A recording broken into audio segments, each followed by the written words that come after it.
हरिओम. भगवद्गीता बोध. योगदास श्री जयगणेश जोशी यांनी केलेले निरूपण. अध्याय 3. कर्मयोग. ओम श्री परमात्मने नमः. अथ तृतीयोऽध्यायः. जय योगेश्वर. परम आत्म्याला नमस्कार. अध्याय 3. श्लोक क्रमांक 36. अर्जुन उवाच.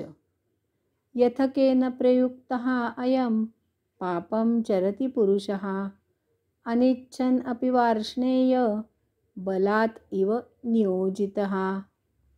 अर्जुन म्हणाला, वार्ष्णेया, अशा कोणत्या प्रेरणेमुळे हा पुरुष पापाचरण करतो? अशी कोणती शक्ती आहे की जी सुसूत्रपणे त्याच्या इच्छेविरुद्ध त्याच्याकडून जबरदस्तीने हे करवून घेते? अर्जुनाने येथे भगवंत श्रींना मुद्दामच वार्ष्णेय असे संबोधले आहे. मागील श्लोकात धर्माबद्दल विचार केला असल्यामुळे येथे भगवंताच्या यादव कुलातील वृष्णी कुळाच्या नावाने वृष्णी कुलोत्पन्ना असे संबोधन केले आहे.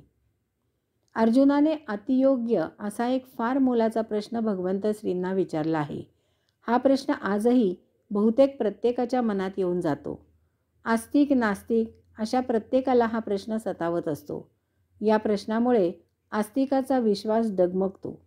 तसेच नास्तिकाला परमात्मा नाही हे सिद्ध करायला एक मुद्दा मिळतो.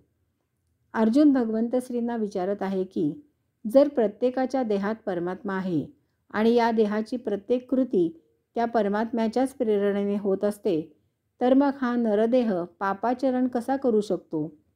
आत्तापर्यंत भगवंत श्रींनी त्याला जो कर्मयोग सांगितला त्याच्या अनुषंगाने हा प्रश्न त्याच्या मनात उद्भवला आहे. देहात परमात्मा असून त्याच्याच इच्छेने सर्व कर्मे होत असतात. मानवाच्या हाती काहीही नाही. मानव त्या परमात्म्याच्या हातातील बाहुला आहे. असे असताना मानवाकडून पापाचरण होतेच कसे? देहात वास्तव्य करणाऱ्या प्रत्यक्ष आत्म्याच्या अंशात्मकाला हा मानव अशी कशी हुलकावणी देऊ शकतो? देहात अंशात्मक रूपाने परमात्मा वसलेला आहे, त्यामुळे तो काही पाप करण्याची प्रेरणा देत नाही. तसेच बहुतेक मानवांना पाप म्हणजे काय ते चांगलं समजतं.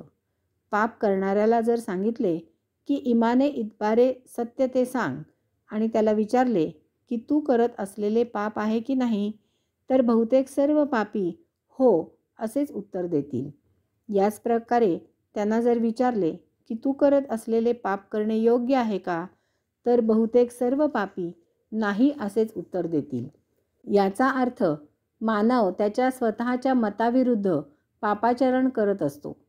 त्याला स्वतःला चांगले माहीत असूनही, त्याला स्वतःला मनातून पाप करण्याची इच्छा नसूनही तो प्रत्यक्षात मात्र पाप करतो. हे कसे होते? अशी कोणती प्रेरणा, अशी कोणती शक्ती, अशी कोणती ओढ असते की ती मानवाला अंतरात्म्याच्या आणि त्याच्या स्वतःच्याही मताविरुद्ध वर्तन करायला भाग पाडते? त्याला नको असतानाही पाप करायला प्रोत्साहित करते, त्याच्यावर बळजबरी करते. प्रत्येकाला चांगले काय आणि वाईट काय ते समजत असते, परंतु स्वतःवर प्रत्यक्ष कृती करायची वेळ आली की तोच मानव डगमगतो, विचारांच्या विरुद्ध आचार करतो. सर्व झाल्यावर पस्तावतो देखील.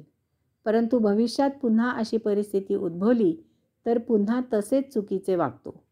एवढेच नव्हे तर अर्जुन पुढे विचारत आहे की ही शक्ती हे सर्व इतके सुसूत्रपणे, अगदी सुव्यवस्थित, शिस्तबद्ध, उत्तम नियोजन केल्यासारखे हे सर्व कसे घडवून आणत असते? असं होत नाही की माणसाला एखादी वासना होते आणि ती शमवून तो पुन्हा तसे करत नाही.